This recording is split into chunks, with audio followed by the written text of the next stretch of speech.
Um outro comportamento da Procuradoria, a gente sabe que cada uma funciona de uma forma diferente, né? A do Rio funciona de um jeito, a de São Paulo de outro, a de Minas, enfim, não há um posicionamento uniforme das procuradorias no país. Mas eu posso dizer que eu tenho visto que a Procuradoria realmente tem mudado o seu comportamento. Acho que é um pouco em razão da nova geração, né? Tem visto procuradores muito jovens, né, atuando, e a gente tem tido sucesso. E o nosso pedido de suspensão de 3 parcelas desse parcelamento foi deferida pela Procuradoria, então a Procuradoria aceitou. A gente vai protocolar essa semana agora, já acho que amanhã, esse deferimento, né, de aceite, que isso tudo aconteceu via e-mail, já nos autos das ações judiciais. Então, isso realmente para a gente foi um fôlego danado, porque, enfim, são valores bem significativos. Algumas outras questões a gente tem revisitado, algumas teses, né, que ainda estavam adormecidas, sem querer entrar aqui em maiores detalhes, né? A gente tem revisitado algumas teses previdenciárias, por exemplo, uma que está bastante em voga, recebi diversos e-mails de escritórios nos últimos tempos, né, em relação a essa tese, que é a limitação dos 20 salários mínimos para contribuição ao Sistema S, e a gente tem pensado em adotar essa medida, inclusive na via administrativa, sem ingressar em juízo, pensando sempre, né, na limitação dos 20 salários por empregado. Enfim, então algumas teses têm sido revisitadas também nesse período para que a gente possa efetivamente ter uma maior liquidez, enfim, e salvaguardar o caixa da empresa. Basicamente é isso.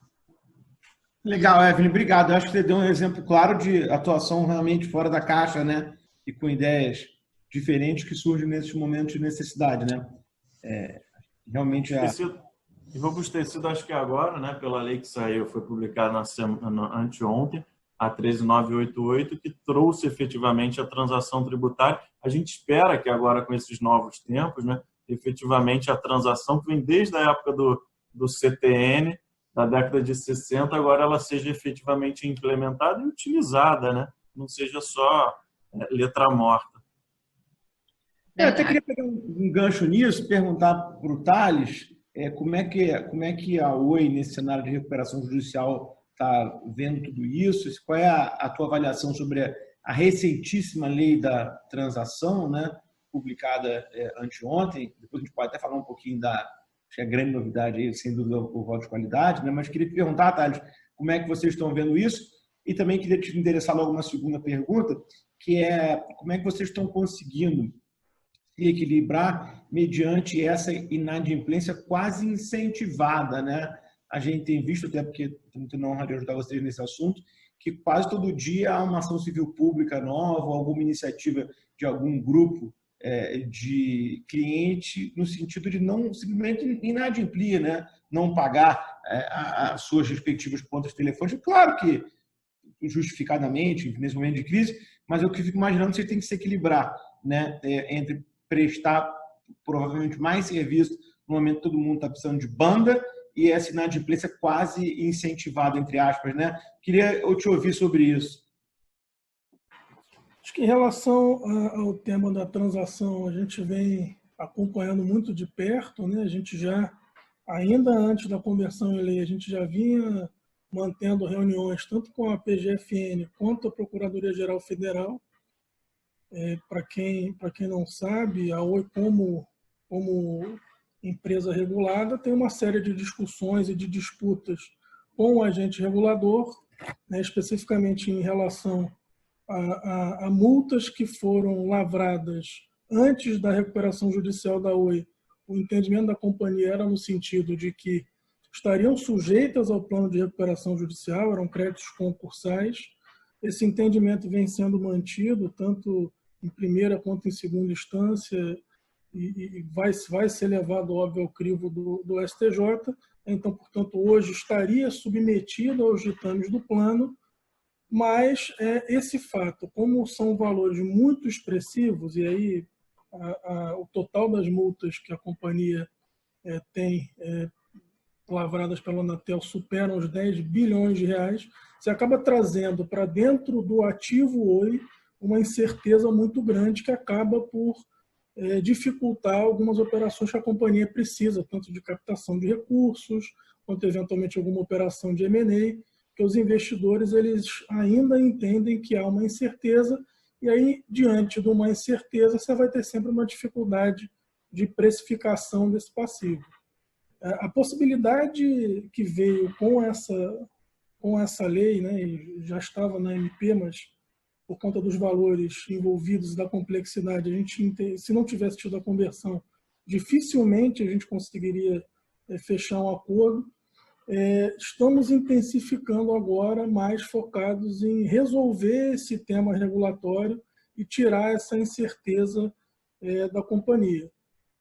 E aí, fazendo coro ao que já foi falado, a gente tem percebido que tem uma mudança grande de postura na Procuradoria Federal, principalmente na PGFN. O João Henrique, que é o procurador responsável pela cobrança, ele é um procurador muito aberto a essas novas soluções alternativas de conflito. Com certeza, um passivo de 10 bilhões dentro de um contexto de uma empresa, uma necessidade gigante de investimento e em recuperação judicial, dificilmente seria recuperado. Então, portanto, abrir essa possibilidade de ter uma transação e ter flexibilidade no pagamento desse passivo é muito importante. Paralelamente, você tem, enfim, além dessa lei, você tem um novo projeto, um projeto substitutivo que faz algumas alterações importantes na lei de recuperação, também prevê a possibilidade de se transacionar débitos com agentes reguladores até numa condição melhor que da transação que está posta, que está legalizada, que foi convertida em lei recentemente. Mas, de qualquer forma, o interesse da companhia é aproveitar essa oportunidade e remover essa incerteza. Passando aí para a sua segunda pergunta, Bixara, de fato a gente está numa cruzada importante, porque não só a inadimplência de fato, mas também uma série de clientes importantes aí do corporativo e do B2B já começam a fazer solicitações de postergação de pagamentos, descontos, e, portanto, isso já traz um impacto. Em relação à inadimplência, a gente já viu uma queda grande na arrecadação, como eu pontuei, chegou a mais de 200 milhões de reais de perda na arrecadação em relação àquilo que estava projetado, já nesse primeiro mês de crise. Uma queda expressiva de recargas, então, recarga é uma forma de financiamento importante das operadoras de telefonia, porque você recebe antecipadamente por um serviço que você vai prestar a posteriori, então você acaba tendo um impacto grande também nessa frente. E os próprios estados, como tomadores dos serviços das concessionárias, como estão todos os estados, ou a maioria dos estados em dificuldade econômica, você acaba tendo também dificuldade de receber dos próprios estados. Como você não tem ainda, na maioria deles, a regulamentação da possibilidade de se compensar esses créditos de fornecimento com débitos de ICMS vencendo, você acaba ficando numa situação absolutamente complexa, de que você é obrigado a pagar o ICMS, mas não recebe o montante devido a título de fornecimento. As operadoras estão trabalhando junto com os estados também, acho que é um momento de crise, é um momento de união, as operadoras entendem a sua responsabilidade nesse momento, já tem uma série de discussões entre as operadoras e os diversos governos de como as operadoras podem ajudar, por exemplo, na manutenção do calendário escolar. Certamente você tem uma dificuldade grande, você tem as escolas fechadas, a gente não sabe exatamente quanto tempo vai durar essa crise. Então, a possibilidade do ensino à distância, também naquilo que se refere ao ensino público, está colocado na mesa, mas, obviamente, as operadoras elas precisam ter também o conforto de que vão ter a possibilidade de receber e ter recursos para conseguir manter essa máquina girando. Hoje a gente não tem ainda essa visibilidade, mas está trabalhando. Mais recentemente, a gente teve algumas notícias favoráveis, alguns tributos que são mais específicos do setor tiveram uma postergação agora. Tivemos aqui editada uma MP na data de ontem que dá um fôlego importante, né? Não é redução de tributo, é mero diferimento, só que no momento em que a gente tem uma dificuldade concentrada, né, acreditando na retomada da atividade econômica, isso ajuda muito no fluxo de caixa da companhia. Então, ontem foi editada essa MP que postergou o vencimento de alguns tributos regulatórios, né, contribuição à Condecine, taxa para fiscalização de funcionamento e contribuição para fomento da radiodifusão, são específicas do setor, mas tem valores bastante expressivos, né, valores aí na casa dos bilhões de reais para o setor. Então, não é ainda o ideal, vai dar um fôlego momentâneo e, a depender, né, da duração da crise, pode ser suficiente ou não.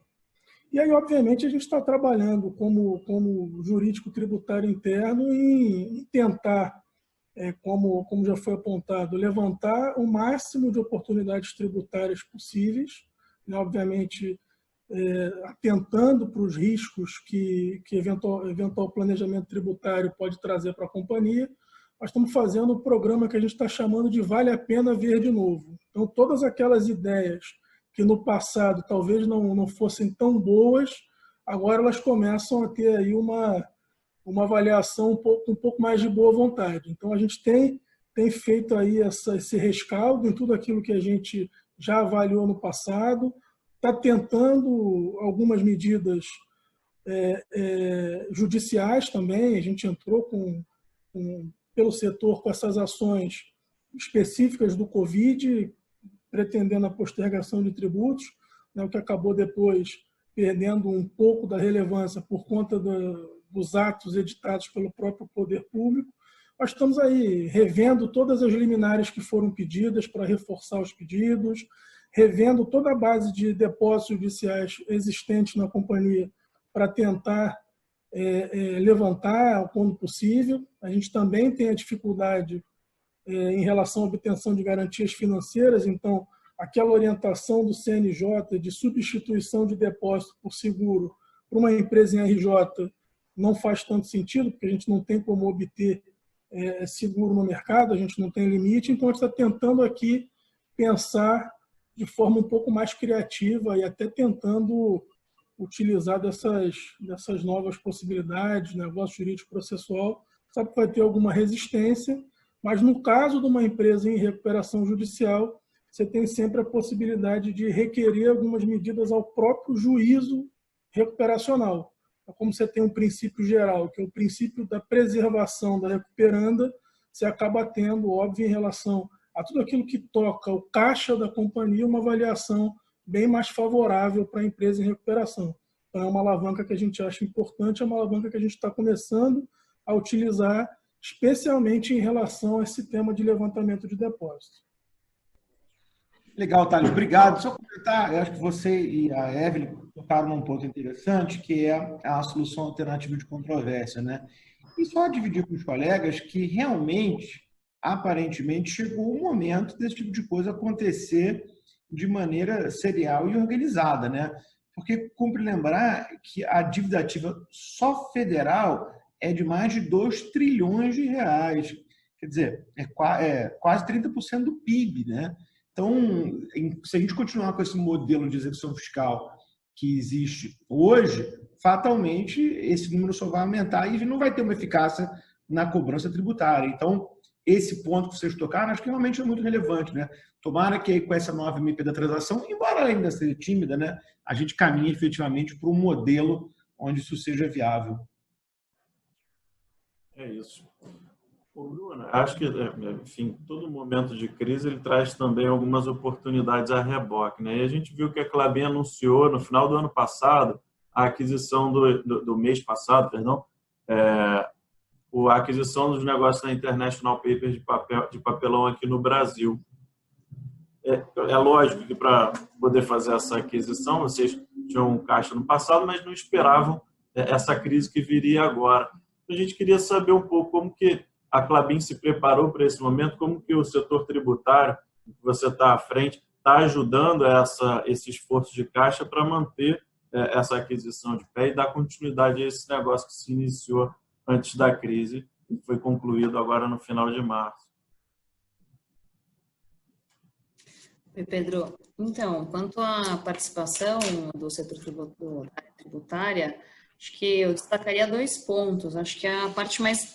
A gente sempre se preocupa aqui com 2 pontos bem que andam em paralelo aqui na Klabin, né? Então, tanto o levantamento de riscos e teses, possibilidades, enfim, análise do que são as premissas tributárias que a Target possivelmente utilize, né?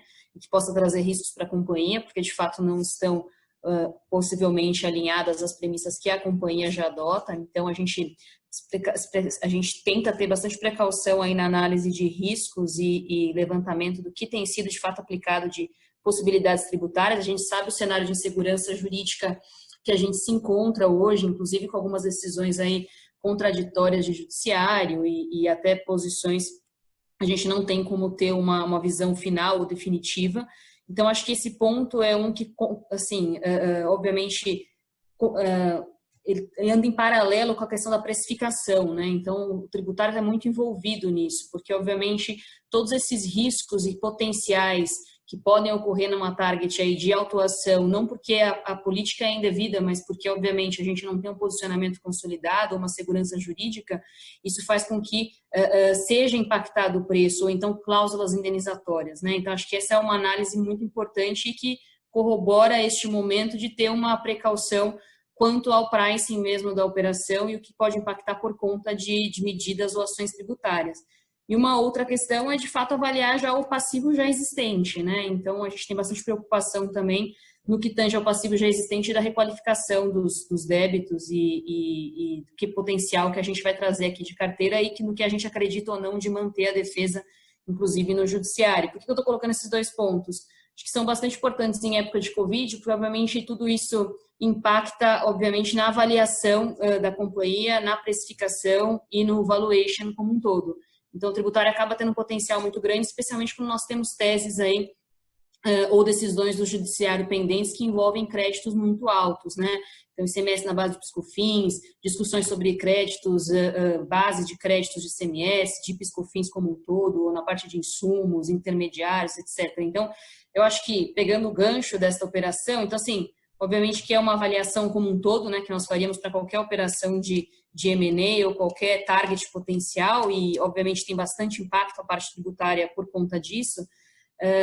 Já puxo uma análise aqui para o planejamento tributário, né? Obviamente que em tempos de situações de crise ou o que nós estamos passando agora de calamidade, a gente começa a reavaliar todas as premissas que a companhia utiliza e quais são as teses de oportunidades tributárias e estratégias que são possíveis, né, de serem utilizadas e serem reavaliadas. Então, a gente tem bastante aqui uma divisão não só de potencial de estruturas ou reavaliação de créditos, que a gente tem feito bastante é reavaliação de insumos, de créditos, de produtos, o que nós temos tomado de possibilidades aí, tanto na esfera estadual quanto federal, reavaliação de regimes especiais, né? Muitas vezes tinha alguns regimes especiais federais, principalmente, que devido ao valor, potencialmente a gente até não utilizava. Por exemplo, é uma questão que só vai suspender o PIS/COFINS, por exemplo, e PIS/COFINS eu tenho um fluxo de caixa constante, né? Eu sempre compenso o PIS/COFINS, por exemplo, né? Nós somos devedores. Então, muitas vezes nós não avaliaríamos essa possibilidade de aplicar um regime federal por uma suspensão de um tributo que em pouco tempo nós iríamos compensar. Hoje já há uma outra perspectiva, obviamente. Então, a depender do tempo que a empresa leva para compensar o crédito, regimes especiais disponíveis são interessantes de serem reavaliados, porque hoje o fluxo mudou de compensação de tributos, né, por conta do resultado operacional e financeiro das companhias. Então, acho que esse é um ponto importante. No âmbito estadual, especialmente, claro que teve aí a prorrogação de vários convênios e também existem os regimes específicos, né, para os investimentos das companhias em determinados estados. Isso também é muito importante, porque a gente não tem nenhuma medida especificamente em âmbito estadual para diferimento de tributo, né? Tudo com base em liminares, né? Algo com bastante risco, que a gente não sabe ainda qual vai ser a posição final do judiciário, então a gente não tem uma lei, né, algo específico como no âmbito federal. Então, toda essa possibilidade de revisitar regimes, de reavaliar possibilidades, acho que é bastante presente, especialmente no âmbito estadual, é ainda mais importante.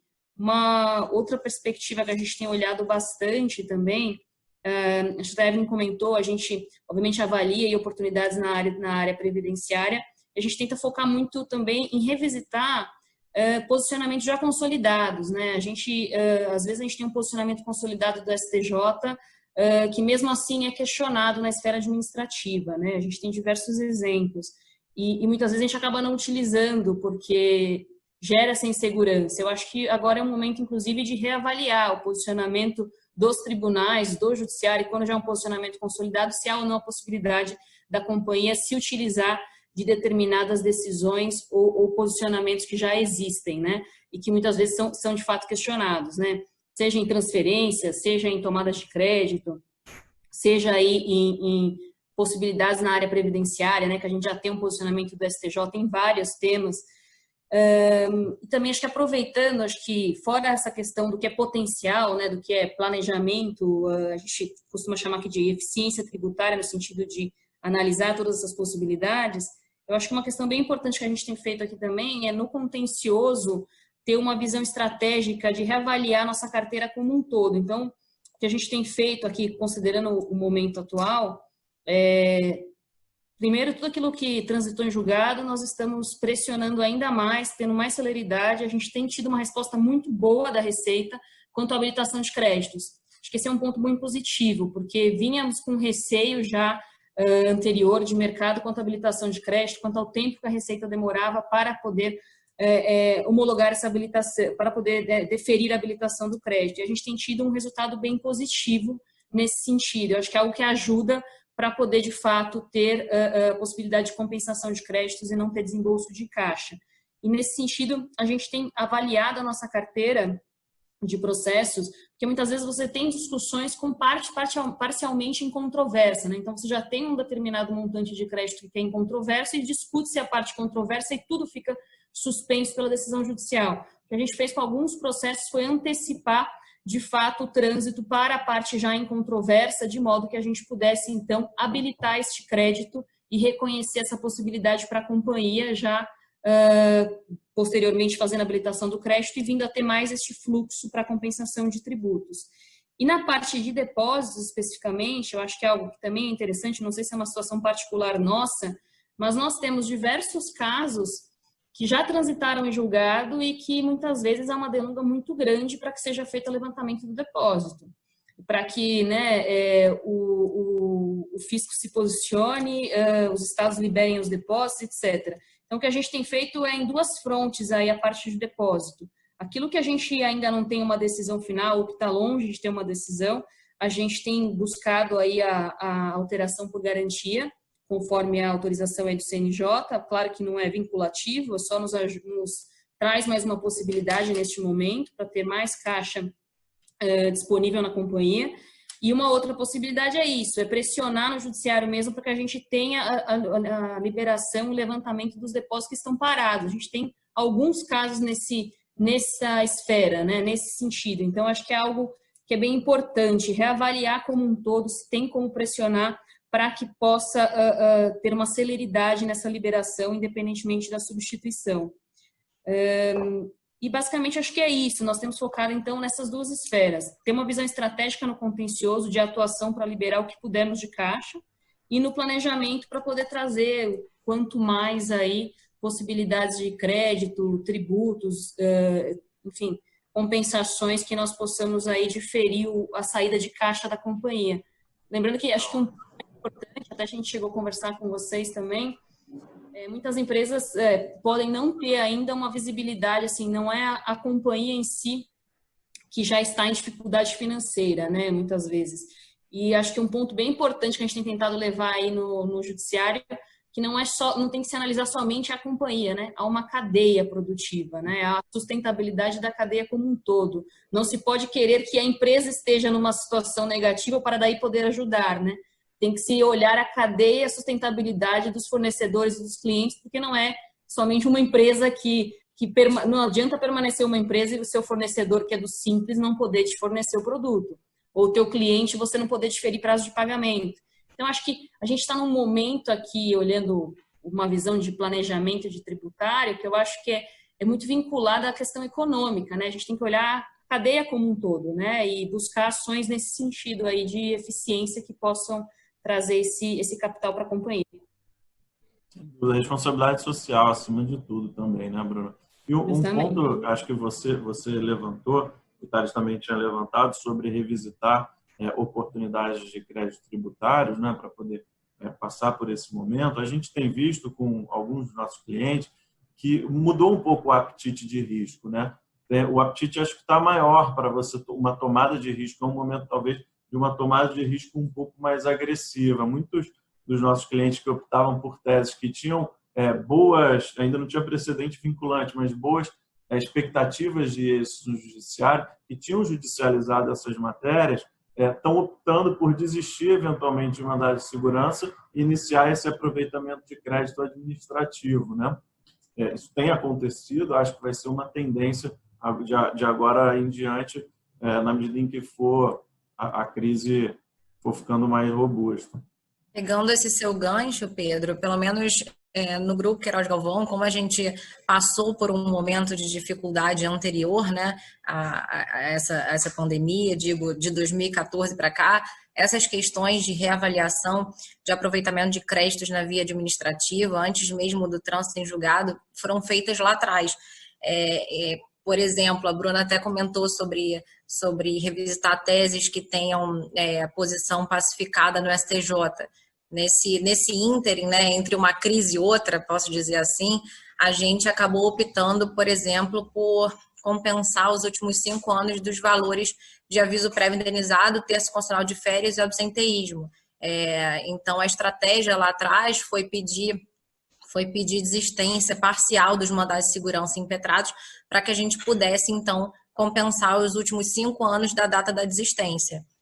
Os mandados de segurança remanescem, não transitaram em julgado ainda, mas essa foi uma estratégia adotada naquela época pela companhia, é o que a gente tem feito agora novamente. Por exemplo, essa nova tese, né, que na verdade é nova, acho que está muito em alta agora, né, mas eu fui pesquisar a ação judicial que deu origem à decisão do STJ, a ação é de 94, né, é um tanto quanto antiga, essa que trata dos 20 salários mínimos.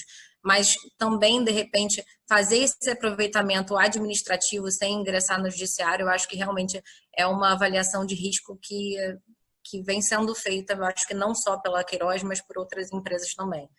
Pegando esse gancho, é um bom momento. É exatamente o que a gente tem visto, Evelyn. Além dessas teses, aquela tese do desconto, né, das contribuições previdenciárias, que muita gente optou por ingressar com mandado de segurança. A gente já desistiu de alguns mandados de segurança porque alguns clientes optaram por já tomar o crédito diretamente na via administrativa. A gente, no passado, recomendava que fosse mandado de segurança, porque é uma tese nova, mas diante dessa crise, né, acho que é um pouco natural que você tenha esse movimento pendular para se tomar de risco um pouco maior. Acho que a conclusão que a gente fica aqui é que vale aquele adágio que a necessidade é a mãe da criatividade. Né? Num momento como esse, a gente começa a pensar e fazer coisas diferentes. Eu queria também pegar um gancho na questão que a Bruna falou sobre as teses e o litígio, até para dar uma notícia para vocês em primeira mão. A discussão sobre postergação e parcelamento dos créditos tributários em época de Covid chegou no Supremo. Chegou através de um caso nosso, né? A gente conseguiu uma decisão favorável de segunda instância em agravo no Tribunal do Paraná, e a União manejou a suspensão de liminar, está com o ministro Toffoli, né? A gente identificou na hora da distribuição, correu, apresentou uma petição e vamos esperar. Mas, enfim, acho que nos próximos dias a gente tende a ter uma definição preliminar sobre a viabilidade dessa discussão, né? Sobre a postergação, além da portaria. E aí eu já vou me endereçar para uma pergunta que o Paulo Figueiredo mandou aqui para nós e vou me atrever a dar uma resposta inicial, claro, depois vocês complementam. Pergunto, Paulo, em relação ao diferimento do prazo de pagamento de tributos concedido pela União, é possível que a União permita o parcelamento desses tributos? Eu diria o seguinte, Paulo, possível é, mas a gente não identificou até agora nenhum projeto de lei nesse sentido, nem nenhuma iniciativa no Ministério da Fazenda ou na Receita. Claro, de novo, possível sempre é, né? Mas o que nos parece que é viável é justamente essa discussão judicial nesse sentido, né? Quer dizer, claro, os colegas sabem melhor do que eu que a razão de ser da multa aqui é o desincentivo a uma conduta repudiada pelo ordenamento, né? No caso, a inadimplência tributária. Para um momento como esse, muitas vezes o parcelamento ele é até caso de inexigibilidade de conduta diversa, né? Muitas vezes o contribuinte nem pode fazer outra coisa se não parcelar. Então, o que nos parece é que a multa não tem a razão de ser, de forma que parece muito razoável aí que esse parcelamento sem multa seja alcançado pela via judicial. Não sei se vocês concordam comigo. Só um complemento, Michel. O com multa, com a multa de mora de 20%, já é possível. Então, ao final desse período de postergação, você já pode fazer o parcelamento com multa de 20% e ser livre. Eu acho que essa avaliação é uma avaliação bem financeira, né? Enfim, você está num momento em que o acesso a crédito é bastante complexo, para algumas companhias até mais do que outras.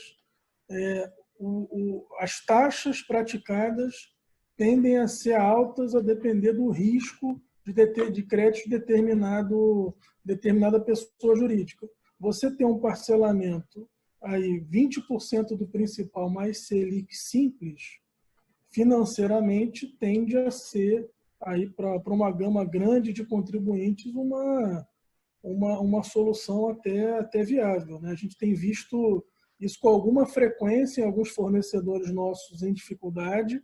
A gente, quando tinha um pouco mais de fôlego financeiro, a gente antecipava algumas faturas de serviços ainda não performados. No momento em que a gente deixou de ter essa possibilidade, a gente começou a ver esse tipo de conduta em alguns dos nossos fornecedores. Então, de fato, dentro de uma avaliação financeira, a depender do risco de crédito dessa pessoa jurídica, pode ser uma opção viável, inclusive com a multa de 20%. Dependendo do valor também, né? Porque para os créditos acima de 1 milhão tem a necessidade de apresentação de garantia, né, para parcelamento. Então, também, até para parcelar, é complicado, né? Para valores superiores a 1 milhão. Então... Mas o judiciário tem flexibilizado muito essa exigência da garantia, né, Evelyn? Tem algumas decisões favoráveis, né? Mas é isso, você tem que ingressar em juízo para conseguir parcelar, né? Sem a garantia. Então... Tem uma outra pergunta aqui que o nosso colega Murilo Alevato dirige, que é assim, para todos, que é a seguinte: tendo em vista a recente extinção do voto de qualidade, as sociedades estão pensando na possibilidade de optar por discutir teses mais complexas na via administrativa, ao invés de judicializar no período da Covid? O que vocês acham? Bruna, quer começar? Quero. Então, eu achei, assim, esse ponto do voto de qualidade é bem interessante, porque acho que a gente tem uma visão, muitas vezes, do administrativo, por mais que a gente tenha uma discussão mais técnica do administrativo, ele acaba sendo uma mensagem quase que certa para o judiciário, né? Porque, normalmente, com voto de qualidade, acabava-se, na maior parte das vezes, pelo voto de qualidade, o contribuinte tinha uma perda, e ele ia discutir no judiciário. Então, o administrativo acabava sendo um órgão de passagem nesse sentido. E agora, sem ter o voto de qualidade, a expectativa, a gente não sabe se vai, na prática, vai ser assim, é que nós tenhamos aí a possibilidade de ter mais decisões finais, considerando aí as teses, inclusive, dos contribuintes, né? Que não percam pelo voto de qualidade, vamos dizer assim. O que vai ser o resultado prático, nós ainda não sabemos. Com isso, eu entendo que nós podemos ter discussões até de maior qualidade e resoluções das lides no administrativo com mais intensidade, com mais eficácia, de forma que a gente não precisasse ficar discutindo por anos a fio, né? A gente tem processos com mais de 15, 20 anos que chegam no STF. Então, eu acho que isso faz com que a gente tenha uma possibilidade, uma confiança maior de poder discutir grandes temas tributários que têm uma avaliação, precisam de uma avaliação técnica aprofundada no administrativo. Então, isso traz, obviamente, uma expectativa boa. Claro que a gente não sabe o efeito na prática ainda, mas pelo menos eu acho que algumas das grandes teses ou possibilidades que nós vínhamos discutindo no CARF podem vir a ter uma resolução diferente agora com a alteração do voto de qualidade. Com isso, a gente passa a ter um administrativo, muitas vezes, definitivo e assim, resolvendo, de fato, as lides, né? Não sendo um canal de passagem para o judiciário. Porque, de fato, se a Receita perde no administrativo, já é uma visão final. Mas o contribuinte sempre vai para o judiciário, né? É muito difícil cessar a causa no administrativo. Então, acho que com isso a gente acaba tendo aí resolução de muitas lides que muitas vezes iam para o judiciário, que já tinha uma tese consolidada, ou já tem uma posição do judiciário que é diferente do CARF, que iam para a discussão ainda no judiciário, porque por voto de qualidade acabava-se com uma decisão desfavorável. Então, acho que essa é uma perspectiva, tem uma perspectiva boa, só não sei se é por isso que nós vamos ou não discutir mais temas no administrativo. Eu acho que é uma tendência se tomar aquilo que há uma argumentação boa, que, enfim, existe uma possibilidade boa de ganho no judiciário, de êxito, que tem, assim, a possibilidade de se realizar no administrativo, por exemplo, algumas das teses previdenciárias que a Evelyn falou, eu acho que há uma tendência maior das empresas começarem a realizar tomarem essas ações na via administrativa, para aí sim discutirem até chegar no CARF, etc. E aí eu acho que vem de uma questão econômica, né, independentemente da questão do voto de qualidade. Mas a tendência é que a gente tenha mais resoluções definitivas para os contribuintes já no CARF, ao invés de postergar. Acho que essa é a minha visão. Interessante. Thales, você que é um advogado muito experiente no CARF, o que você acha desse ponto? Eu acho que eu concordo com a Bruna, acho que depois, principalmente da Operação Zelotes, a maior parte das teses vinha sendo decidida em favor do fisco. Você continuava tendo o CARF como um porto seguro naquilo que era discussão documental, né? Você tinha algumas discussões técnicas, especificamente em relação a esses temas mais fáticos, você continuava tendo. Mas em relação às grandes teses, de fato, o CARF ele vinha adotando uma posição extremamente fiscalista, em muitos casos decididos no voto de qualidade. Acho que essa mudança ela tem aí ela é um alento, ela é importante, mas eu entendo que ela acaba trazendo também à luz uma discussão que já estava meio que ultrapassada, que é a manutenção ou não do CARF. Eu tenho um pouco de receio de começar a ter muita decisão favorável em teses controvertidas a favor do contribuinte e isso fazer com que a gente tenha uma pressão muito grande para que se reformule o CARF de uma forma que não venha a ser tão favorável aí já no médio prazo. Então, eu diria que a minha posição em relação a isso, no primeiro momento, foi de soltar fogos, no segundo momento eu já estou um pouco mais neutro. Em relação especificamente ali à pergunta, eu acho que a própria necessidade vai fazer com que as empresas tomem mais risco em âmbito administrativo e, naturalmente, até para postergar a necessidade de apresentação de garantia, essas discussões vão ser travadas em âmbito administrativo. Acho que, e aí concordo com a Bruna, que é muito mais uma questão econômica do que, de fato, de optar por onde há aí uma possibilidade maior de êxito. Evelyn, e vocês como é que estão vendo isso? Eu estou com o Thales aí nessa de que primeiro eu soltei fogos, depois acho que eu fiquei também nessa neutralidade.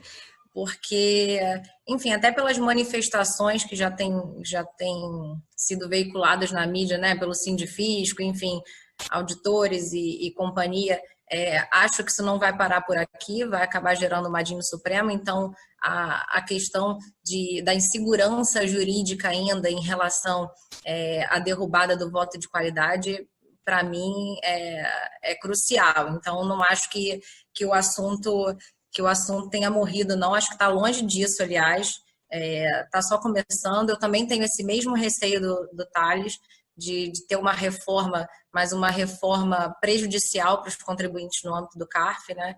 Acho, na verdade, que poderia sim, mas é que esse não é o momento, mas poderia sim, num contexto de reforma tributária e reforma de processo administrativo, enfim, se pensar em alguma coisa que fosse mais eficiente, um voto neutro ou inserir outros integrantes, outros representantes que não são auditores, né, no CARF, outros representantes de outros segmentos, e aí tem discussões diversas, Banco Central, CVM, não sei, acho que diversificar um pouco esses representantes da Fazenda, enfim, acho que a discussão, ela ainda é longa, não para por aqui, então, primeiro eu fiquei muito feliz, achei que foi o máximo ter esse artigo não ter sido vetado pelo presidente, mas eu acho que um pouco da visão que eu tenho é assim, ele não quis talvez se indispor nesse momento e acabou não vetando e para dizer, Supremo, decide aí você esse negócio. Então, pelo menos é a visão que eu tenho no momento.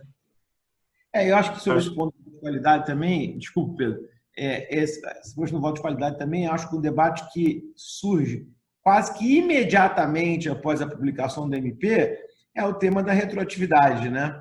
E tema polêmico, né? Juridicamente interessante. Enfim, acho que há um certo consenso de que não é uma tese muito fácil, mas que é uma tese passível de debate, né? Ou seja, a aplicação da regra para julgamentos ou em andamento, não terminado do CARF ainda, mas que já foram alvo do voto de qualidade, ou mesmo julgamentos encerrados. É uma discussão interessante, né? Embora não seja uma discussão fácil. Não sei se vocês já pensaram um pouco sobre isso, tem alguma coisa para compartilhar com a gente.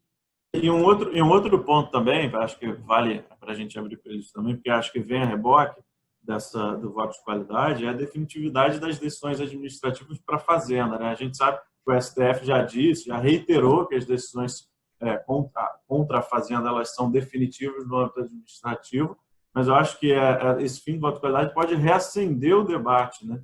Acho que pode botar lenha nessa fogueira aí para que eles tentem novamente essa discussão no judiciário. Acho que puderem falar um pouquinho disso, o que vocês acham desses dois pontos. E eu não estou querendo sair do nosso tema de Covid, né? Mas é só porque no momento onde questões emergenciais estão sendo pensadas, né? E acho que esse é uma das opções que estão ali eventualmente disponíveis, né? Porque você acaba com um pouco da eficiência do CARF se a decisão administrativa for favorável ao contribuinte não fizer coisa julgada, né? Porque para que vai precisar do CARF, da discussão administrativa, se a decisão não for definitiva, se todas as decisões puderem sim ser revistas pelo judiciário? Pelo menos é a minha visão, Pedro.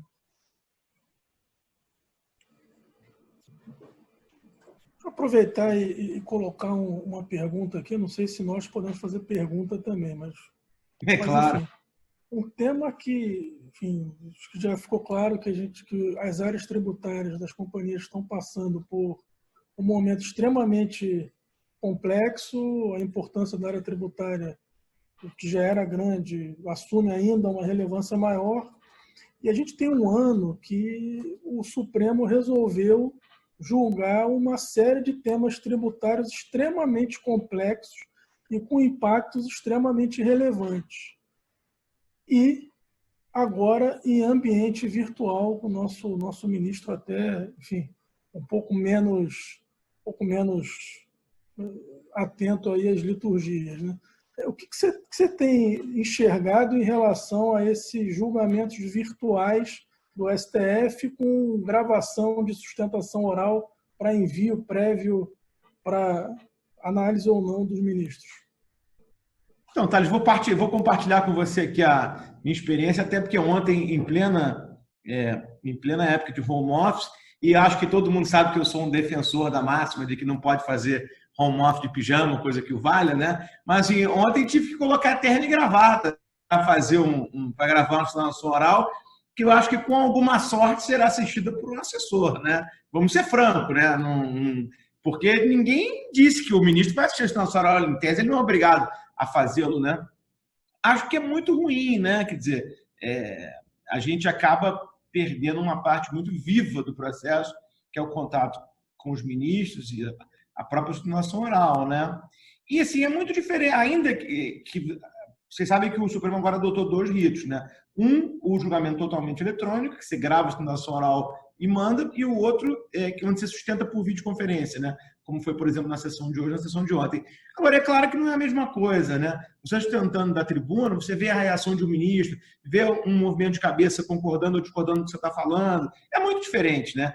Agora, por outro lado também, eu acho que não dá para a gente querer que o Supremo pare por 6 meses, ou sei lá por quantos meses, ficar a pandemia. O que eu temo realmente é que isso vire uma prática quando acabar esse período, né? Isso é uma coisa que eu acho que a gente deve se preocupar para que isso não se torne um movimento normal, como infelizmente já é em boa parte o plenário virtual do Supremo, né? Então, eu acho que a gente deve ficar realmente atento para isso não se protrair, para não virar uma coisa normal, né? Agora, voltando um pouco para o tema do Covid, a gente recebeu uma pergunta aqui, vou endereçar aí para o pessoal. No Thales, diz o seguinte, pessoal, tem uma pergunta. Desculpa te interromper, a pergunta foi enviada pelo Thales Paixão, que não é o Thales Paixão que não é o que está aqui. Então, isso é um momento histórico, porque deve ser o único webinar no mundo com 2 Thales Paixão participando, né? Tem até uma história curiosa com esse mesmo Thales Paixão. Você conhece, né, Bichara? Eu conheci agora. O Thales Paixão, que eu sugiro que mude, como eu sou mais velho, ele deveria utilizar o outro nome, né, Thales Belchior, ele foi fazer uma reunião comigo na Oi. E aí chegou lá embaixo na portaria para se apresentar, ligaram para minha secretária, Thales Paixão está aqui embaixo. Ela, não, está aqui na sala dele, acabei de ver ele passando.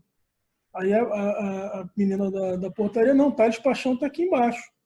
Ficou uma briga ali, gerou um looping ali entre as duas, atrasou a subida do nosso Thales Belchior quase 10 minutos para a reunião. Por isso que eu sugiro aí que ele passe a utilizar aí Thales Belchior, que tem um nome bem bonito. É verdade. Em homenagem ao nosso grande cantor, que se foi esse ano. Vamos lá. Pessoal, tem uma pergunta para vocês. Acho que grande parte da culpa da necessidade de postergação de tributos é decorrente das sucessivas medidas que vêm sendo adotadas para evitar o uso de créditos e obrigar os contribuintes ao pagamento em dinheiro. E aí ele fala de desembaraço aduaneiro, prestação de parcelamento, contribuições previdenciárias antes da instituição do social. Essas restrições são inconstitucionais no momento excepcional como que estamos passando, ou seja, essas restrições de parcelamento com os créditos que vocês já têm são inconstitucionais. Acho que já estão sendo adotadas, na verdade, algumas ações para poder acabar com essas restrições. O que vocês acham sobre essas medidas? Vocês acham viável? Válido? Acham que é válido? Eu, assim, a discussão se é ou não inconstitucional, eu vou deixar aí para o nosso grande Bichara, né? Eu até acho que se ter algum tipo de limitação à compensação desde que veiculado por lei, enfim, acho que aí é uma briga que eu não acho que seja tão óbvia, né? Se é inconstitucional ou não. Mas, de fato, numa época de crise como a gente está passando, qualquer vedação ao acesso a crédito me parece complexa e poderia ter uma flexibilização e aí por lei, de modo que se pudesse ter acesso a esses créditos já existentes. Acho que seria uma medida de todo importante e interessante. Por exemplo, estimativas mensais, você tem uma dificuldade, você não pode compensar crédito de estimativa, então eventualmente você vai ter aí um desencaixe, até em relação especificamente ao caso da Oi, os créditos de PIS/COFINS sobre semestres da companhia são anteriores a 2017, então não consigo compensar com débito previdenciário, então já gera uma outra dificuldade.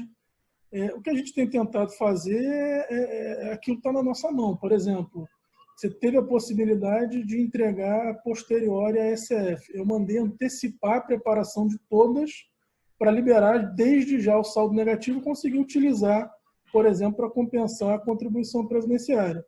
Acho que seria interessante ter uma flexibilização nesse sentido. Acho que também seria importante e pertinente flexibilizar a transferência de crédito de ICMS entre empresas, que isso aliviaria o caixa da empresa cedente, aliviaria o caixa da cessionária também. Poderia ser uma medida excepcional em época de Covid, acho que seria pertinente, mas eu não tenho visto tantas movimentações promissoras nesse sentido, infelizmente. Mas alguém quer complementar? Bruna, Evelyn?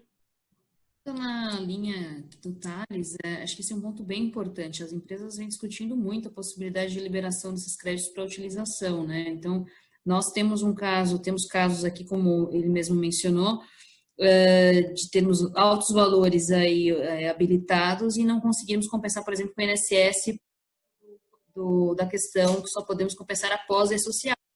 Obviamente, essa seria uma medida interessante que possibilitaria e ajudaria muitas companhias, com certeza. Outra questão, de fato, é no âmbito estadual, que eu acho que é mais complexo ainda, né? O que acontece é que nós acabamos tendo aí a possibilidade, muitas vezes, de transferir para fornecedores, etc., só que somente dentro do limite do anual que o fisco estadual libera. E esse limite estadual normalmente acaba em 2, 3 meses. Então, a gente acaba, assim, tem a possibilidade de transferir o crédito, inclusive reconhecido por lei, principalmente os créditos para as empresas exportadoras, né? A Klabin é parcialmente, não é preponderante, mas também tem bastante, tem uma quantidade de exportações razoável aí. Então, nós não somos preponderante ainda, mas quase. E nós temos empresas no setor, especialmente no setor de celulose, nós temos empresas preponderantes exportadoras, que acumulam grande montante de créditos e não tem o que fazer com esses créditos. Então, a gente tem duas situações complicadas, né? No primeiro momento, nós não conseguimos compensar com outras obrigações, ou pagamento de tributos, ou, né, transferência, e isso também impacta o resultado, né? Porque muitas empresas têm que fazer o impairment desse valor de créditos, né? Então, além de tudo, tem que se reconhecer uma perda, muitas vezes, de 100% dos créditos acumulados. Então, acho que realmente seria uma medida muito importante revisitar que esse já é um valor que as empresas possuem, inclusive nos seus balanços e ativos, e que poderia ser utilizado nesse momento de crise ainda mais, né? Como diversos países estão possibilitando, né? Acho que até olhar a experiência aí mundial também, né? De fato, mas acho que o governo, infelizmente, ainda não está tão sensibilizado a esse ponto, né? Eu acho que, como o Thales, o Belchior perguntou aí, de fato é uma coisa que os contribuintes têm tentado, eu acho que no desespero, têm sido ajuizadas algumas ações para tentar essa liberação das travas que estão previstas na lei do parcelamento, que é a 10522, mas, infelizmente, as decisões, pelo menos que a gente tem visto, elas têm mantido as restrições com base até no que os contribuintes discutiram em 2018, que foi a restrição que o Thales Paixão agora lembrou, que era das estimativas mensais. Veio essa restrição das estimativas mensais na 10522, os contribuintes tentaram derrubar essa restrição e o judiciário falou que a restrição era válida porque o parcelamento não é uma obrigação da União Federal. Então, ele tem que ser feito na medida em que a União Federal quiser que ele seja feito. E mantiveram essas restrições. A gente tem tentado sensibilizar o juiz para esse momento de crise, de Covid, né, que você precisa interpretar essa lei de uma outra forma, mas está sendo uma batalha inglória até o momento. A gente espera reverter isso, mas até agora está difícil conseguir acabar com essas limitações ao parcelamento. Eu acho que outro ponto que vem à tona, considerando essa questão dos créditos, né, Pedro, são duas questões aí também na parte de imposto de renda também, né? A limitação de compensação nas estimativas, né? E aquela confusão entre estimativa e suspensão e redução, que entenderam que era a mesma coisa, mas não é. E nós não conseguimos, eu pelo menos imagino que a maior parte dos contribuintes não teve isso no judiciário, nós inclusive tentamos também, não tivemos. Então, isso faz com que as empresas não possam compensar se estão na apuração anual, e com o risco que nós temos de câmbio, etc., tem que se buscar aí uma apuração trimestral, que pode trazer uma possibilidade boa num momento de crise aí para postergação, né, pagamento a cada 3 meses, mas também traz uma consequência, que é a opção também de tributação do regime de variação cambial.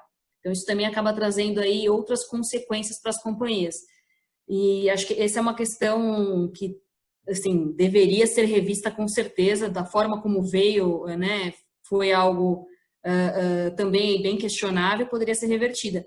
E um outro ponto também que acho que a gente tem questionado bastante, as empresas, até no grupo das grandes empresas a gente tem discutido, possibilidade de utilização de 100% de prejuízo fiscal, né? Coisas assim que deveriam ser disponibilizadas num momento como este, que é um absurdo que a gente não consiga ter essa possibilidade, né? Muitos países fizeram isso, né? Tiraram as travas, geralmente temporais, não percentuais, do uso de prejuízo, né? Mas o curioso aí... Desculpa.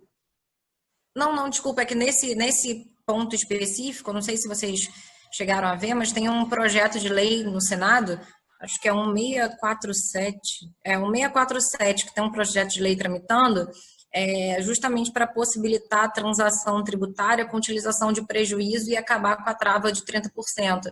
Então, acho que, enfim, aproveitando essa oportunidade que temos várias empresas, né, vários representantes de empresas que estão nos ouvindo, talvez seja um momento de trabalhar junto ao Congresso para aprovação desse projeto de lei, né? Então... eu ia justamente falar em projeto de lei, Evelyn, mas um pouco mais preocupado, né? Porque a gente vê que, enquanto vários países introduzem rapidamente salutares medidas para redução de carga, hoje, fundamentalmente, o Congresso está discutindo empréstimo compulsório e imposto de grande fortuna, né? Além de revogação de diferimento de fundo fechado, de tributação de dividendo, etc. E acho que a gente tem que ficar de olho, né? Só lembrando, por exemplo, tem um projeto de empréstimo compulsório que aparentemente ganhou tração porque foi dada a ele aquela urgência em função da Covid, ou seja, não precisa passar por comissão, institui um empréstimo compulsório sobre 10% do lucro das companhias no ano anterior. Quer dizer, evidentemente que isso é juridicamente aberrante, né? Não é possível uma violação grosseira a inúmeros princípios. Não vou tomar o tempo de vocês aqui falando disso, mas só para exemplificar como a gente tem que ficar de olho, porque pode vir muita coisa do Congresso nesse momento, né? Enfim, a gente já está aí com 1h15 de webinar. Eu acho que, enfim, a gente está cumprindo o papel que a gente se propôs, que era provocar esse debate, né? Então, eu queria dar a palavra para vocês já encaminharem suas considerações finais, para que a gente não exceda demais o tempo. Eu queria só agradecer aí ao convite, Bichara. Acho que para mim foi uma novidade. Eu nunca tinha participado de um webinar assim, dessa forma. Acho que ficou bem interessante, ficou bem interativo. E, de novo, esse tipo de solução acho que vai passar a ganhar mais força ainda depois da crise. Queria agradecer e queria parabenizar aí minhas colegas de painel pelo trabalho que estão fazendo e pela batalha aí à frente das respectivas companhias. Eu também só queria agradecer o convite, foi muito enriquecedor, né? Experiência muito enriquecedora, né? Com esses meus colegas também, obrigada. Espero poder encontrá-los novamente em outros fóruns. Também acredito piamente que essa ideia de videoconferência vá adiante, né? Porque isso vai evitar com que as companhias tenham gastos, às vezes, desnecessários com passagem aérea para uma reunião que dura 1 hora, 1h30, né? Então, acho que realmente é uma ideia que tem que perdurar no tempo mesmo. E obrigada. Eu faço das palavras da Evelyn e do Thales as minhas e acho que parabenizo aí, Bichara e Pedro, por essa possibilidade das empresas e do mercado debater os temas também. Acho que é legal a troca de experiências e também pelas questões e perguntas, acho que sempre anima o debate e acho que é bastante enriquecedor. Obrigado mais uma vez pela participação de vocês. Acho que esse é mais um dos nossos painéis de webinars que a gente tem feito aqui no escritório. A gente espero poder contar com vocês também para os próximos, que certamente virão, né? A gente agora está transformando isso numa tradição. Sem dúvida, enfim, queria agradecer muito aí a Evelyn, a Bruna, ao Thales, a todos que estiveram conosco. A gente teve aqui hoje um pico de 130 participantes, uma audiência legal, né?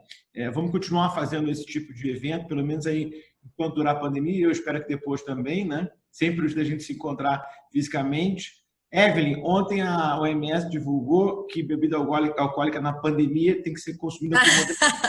Eu estou aí admirando o seu bar portentoso aí atrás de você, então, mas a OMS recomendou cuidar. É só decoração. Tá bom, então. Eu queria agradecer a todos, foi uma alegria, uma honra para o escritório ter vocês aqui. Espero que a gente possa repetir a dose muito em breve. Muito obrigado e boa quarentena a todos.